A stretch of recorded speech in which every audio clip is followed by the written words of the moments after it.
surviving, people who cannot have water, sanitation, and so forth, their productivity becomes extremely very low. And you find that when a country, for instance, has 70% of its economy as informal economy, that particular aspect of the economy actually drags down the formal economy. You know, a lot of people romanticize this informality. You know, there are a lot of NGOs, I'm sorry to say, who, you know, they romanticize them as, oh, they are very good, they are doing whatever they are doing. But when you go to Boston, you go to Brussels, I always ask people, you go to all these places, why don't we have those informal economies there? Why do we come to Africa to romanticize these economies? So in other words, while we are stuck with them for now, we need to work very hard to transit from these kinds of structures of the economy that we have. So number one thing is that housing, real estate is not contributing enough to our overall GDP. Most developed emerging countries, the contribution of this whole package, housing, transport, and so forth, goes up to 70%. Because this is the most dynamic part of the economy, including, of course, their connection to manufacturing and industry.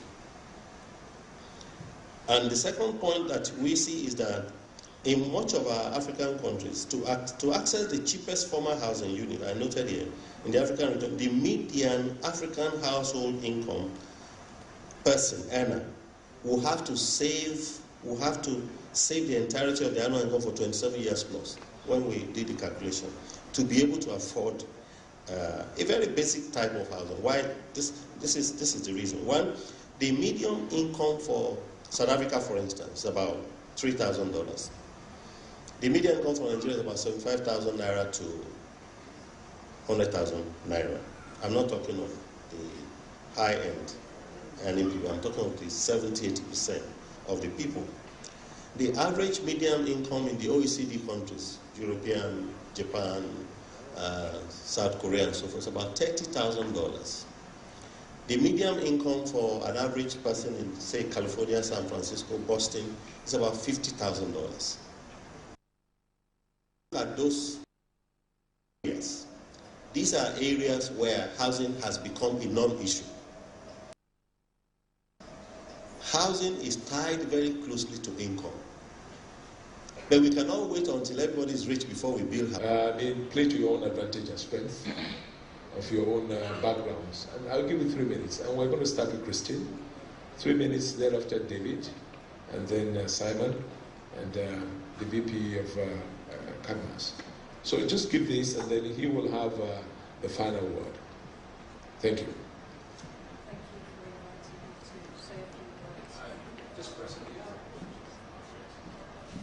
Inviting me to say a few words, and thank you for a very informative and, as you say, progressive review of the social housing situation in Nigeria. I'm very glad you put it in a global context, because that's the view that we're taking here in Nigeria. We're looking at the challenges that Nigeria faces in a global context, and looking at global trends of population growth, urbanization, migration, and we're trying to construct a solution that deals with all these trends, that involves something other than just the traditional debt approach that's been taken. But what I was particularly interested to hear about in the speech was the relationship between the informal sector and GDP growth. And what I think we would like to see is an encouragement to bring people out of the informal sector. And one of the key features in Nigeria is a relatively low level of tax, and it seems that there's such potential there to bring people into the formal sector through social housing and bring them into the tax take, and to try and, in a sense, change the thinking about tax. As you say, it's a form of investment in the future. It's a community approach. And if there's one thing that we're very clear about here in terms of Nigerian culture, it's a community approach. It's a very African feature, and so if we could encourage through a system of affordable housing that's workable, that's bankable for investors, and that enables people to be brought in, I think that's really critical. Rather than devising a scheme which keeps people in on an informal basis, much better to bring them in to a formal tax and community structure. Thank you for that intervention. I think are dependent on society to become contributors, to the wealth of society by, empowering them through social housing and make them pay taxes that will contribute to the development of this thing. Thank you so much. David, you're next. Speaker, you're taking advantage of your home ground. If I can take something home that you have said, it is this sentence. If someone is born in a slum, there's a huge likelihood that his children and his children's children will end up in a slum. So if you're determined to get people out of a slum, out of poverty, you must look at the possibilities that exist. You must work hard to be able to get into housing. You must work hard to be able to change people's livelihoods by changing where they live. If we do that, we disrupt other areas. We disrupt industrialization, we disrupt supply chain, we disrupt other sectors of our economy. There's no country really in Africa or in this world that has changed its economy without changing its housing. I do not know of any. We will talk about this later, but I'm just looking at the Kenyan scenario, where we have 24,000 mortgages in a country with 45 million people. And just talking to my colleagues here, trying to compare that number with what we have in Nigeria. And, one of the panelists here told you we'll be very lucky if we have more than 100,000 houses or mortgages in Nigeria. So you have 185 million people, and we don't have more than 100,000 mortgages. This is not something that we should be proud of. It's not a heritage as Africans that we should be proud of. So this is indeed, as Professor Banji has mentioned, something that we should really work day and night. When you have a problem, you don't sleep safe in a house. If your household, you have a father and you have children, and you have one of them sick, then how can you sleep sound? How can you sleep until morning? It is not possible. Really, this is a problem that we cannot sleep anymore with. We have to wake up, we have to find a challenge, ways of overcoming this challenge. We have to definitely overcome it. I think I would want to say thank you, Professor Banji, and we'll discuss about these other possibilities later on as we get to make our presentations. Thank you. Thank you so much, Prof. I don't know whether to start with the good news or the bad news, but what I would like to pick up on was the link that Prof made between housing, the availability and the quality of housing, the investment in the urban area, and how the investment on the urban area depends on the tax base, and how the tax base depends on the generation of wealth and jobs. But there is one more step. Before all this will happen, we don't have power in this country. If you don't have power, adequate and plentiful and cheap power supply, if you don't have it, you cannot create wealth. You cannot create jobs. You can have all the skill acquisition centers in every senatorial district. You can have all the job creation seminars until you are tired. If you don't have power, you cannot generate wealth. You cannot generate taxes. You cannot create housing. And this power issue, I know we're talking about housing, this power issue has remained a stubborn problem in this country. And until you solve power, nothing will happen. I grew up in a small town in Benue State called Boko. I arrived in Boko in 1979 in my Form 3. The year before I came to Boko, Boko was connected to electricity, 1978. So when I got to Boko, Boko was still a big village. 70% of the houses in Boko were mud huts. And I watched Boko change. And I know there were two things that happened in Boko. One, electricity came to Boko. And two, Benue Cement Company came to Boko. I'm not ruling out the fact that BCC brought good money into the economy. But electricity, it changes life. When there is no light, people sleep early. When people, you are laughing. You are laughing. When there is no light, people sleep early. When people sleep early, there is problem. Population growth.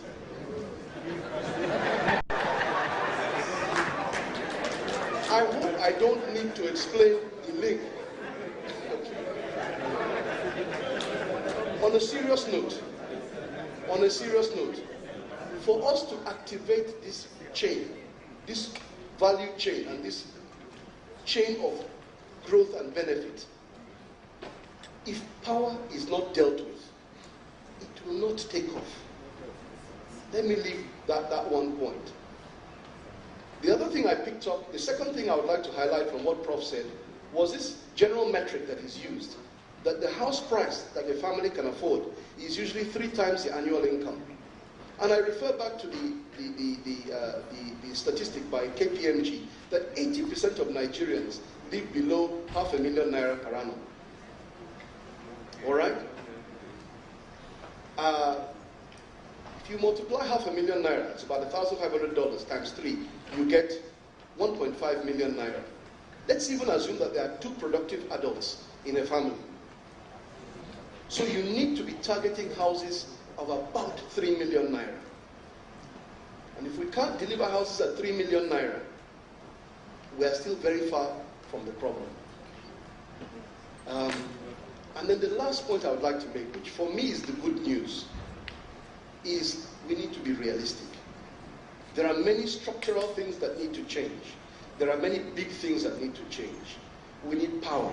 We need, we need currency stability. We need single-digit interest rates. But one thing I know as a development person, development is described as catching somebody doing something right. That means if you want to help somebody, you must start from where they are, not from where you want them to be. And very often we have wonderful master plans. We have these master plans and we say, oh, this is what we want Abuja to be. This is what we want Nigeria to be. We have a gas master plan. We have a this master plan. We have a that master plan. That's fine. It's a wonderful master plan. That is the picture of Nigeria in 30 years' time, if certain things are done. But what you need to break down for me, and what we need to do at this meeting and going forward, and this is the way I think, I need to ask myself, how do we start from where we are right now, in the absence of power, in the absence of readily available credit, in the absence of functional institutions? Because this is the Nigeria we have to work on. There is no dream Nigeria. There is no magic that is coming to Nigeria. It is this Nigeria and these same Nigerians that we have to figure out a solution going forward. Kenyans are wonderful people. They cannot handle Nigeria. As good as things are in Kenya, wonderful microcredit sector in Kenya, wonderful cooperative sector in Kenya, so many wonderful things going on in the IT sector, booming, and all of that. Carry that wonderful thing to Nigeria, it may break down. Nigeria is tough, but Nigeria has its own way of working.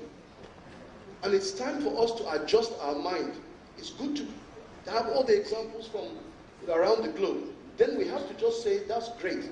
Put your Nigerian head back on very well and look at Nigeria very well and say, how do I find a Nigerian solution? Because it's one thing to have a new urban agenda. Until we have a new urban Nigerian agenda, we've not yet started. So I really hope we can do that in this conference today, tomorrow, and moving forward. Let us find the Nigerian solution, because generic, worldwide, global solutions may not go find Nigeria. We need to find the Nigerian solution. Thank you. Yeah. Thank you, MC, and thank you for investment, while strengthening the financial sector, contributing to overall economic growth. So if, let's say, the policymakers, the private stakeholders, the government, the central banks, look at it on a very macro objective, or as an agenda to move housing or housing the nation to be one of the driving engines of economic growth. So that is one takeaway from Professor Banje with regard to economic growth and informal housing. And the other aspect that I would like to highlight is the role of institutions. Okay, good enough. Okay, we do not want to rely too much on the government or the public sector. So models such as the cooperative models, which are very successful in Kenya, can be adopted in Nigeria. At the same time, whether there could be some partnerships with NM, the Nigerian mortgage refinance company, with the pension funds, and with the support of the government, and also the central banks. So the idea of an intervention fund is, so I believe, of course, in general, you don't just build homes, but you're looking at improving the living standard of livings. You have shortage of power, you have to overcome sanitation, you have to ensure utilities are provided, roads are built, okay, transportation, people live close to where they work, schools. So all this is a very macro picture that needs to be addressed in order to meet the housing needs of the nation. Thank you. Just indicator, I hope we have roving mics. Yes, I can see the man in the green hat, the man in the suit, and then the man in the other hat. So,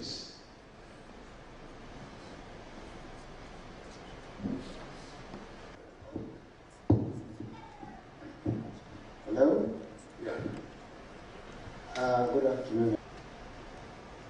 My question will go to the convener himself, where in his speech you said if you provide land, you would have provided 30% of the requirement. It doesn't seem to sink well that land is only 30%.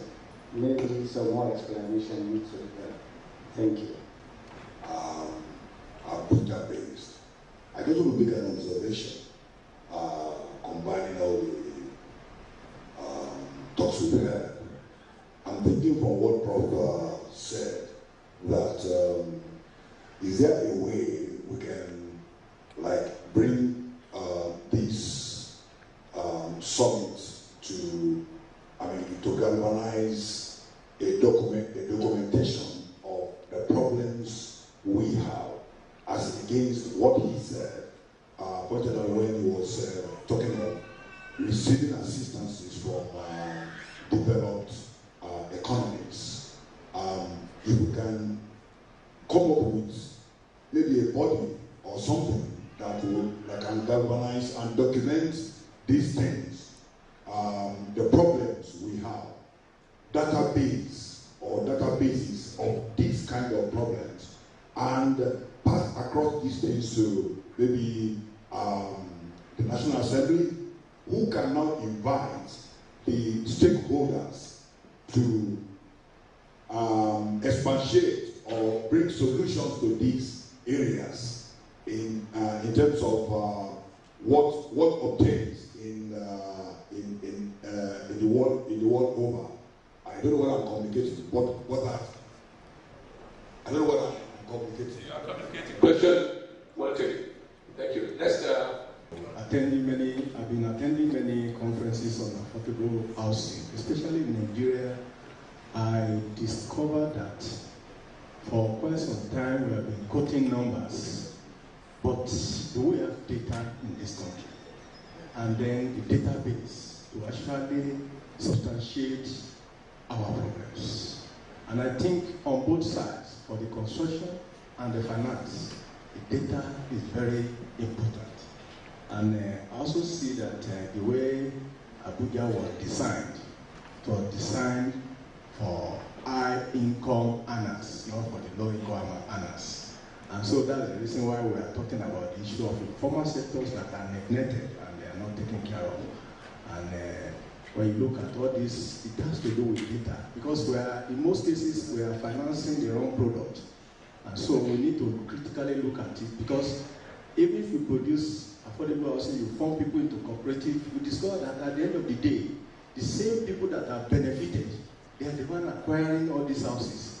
Our new people that are joining service, they are not taken care of. And so we need to enlist them from the beginning. As immediately they are joining service, then enlist them into a proper channel of how they can own their own homes. Not that when they are 23 years old in service, 30 years, then you tell them they are not qualified. So we really need to look at our data and make sure that we have proper database for our people that can take care of the people that are coming to the service, so that we can be able to take care and finance proper products. Thank you. Microphone to the convener. Let him address the issue of 30%. Osha, this way, please. And the question is, to especially 30% is a generic figure, depending on the location you're talking about. In Abuja, a plot of land, depending also the location, in Maitama, might cost you 100 million naira. If you go to Kubwa, it might cost you 20 million naira a month. If you go to Karishi, it can cost you 5 million naira. So it depends on the location you are talking about. The point I was making is that by the time the government, federal or state, can provide us that land, in fact, I don't expect to pay a dime for that land. If we are very serious about affordable housing, give the land. It may look free at the beginning, but at the end, by the time the houses are built, we are going to collect levies, charges, tenement rate, taxes.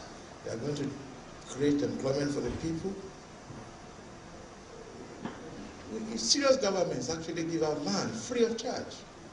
And if you remove cost of land, I can remember in Fish, for you to buy 2-bedroom from Brent and Nama, you needed 8 million. How many civil servants can afford 80 million? 8 million.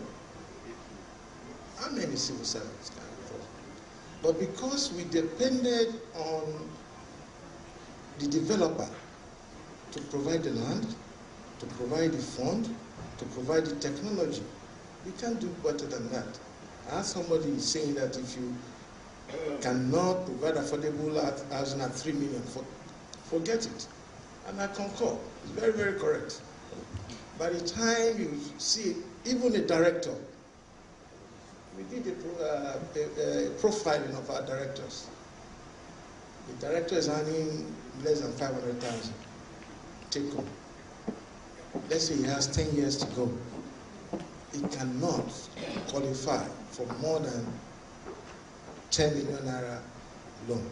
And we have Mrs. Fika here who will tell you, for even permanent secretary, we are entitled to 8 million housing loan.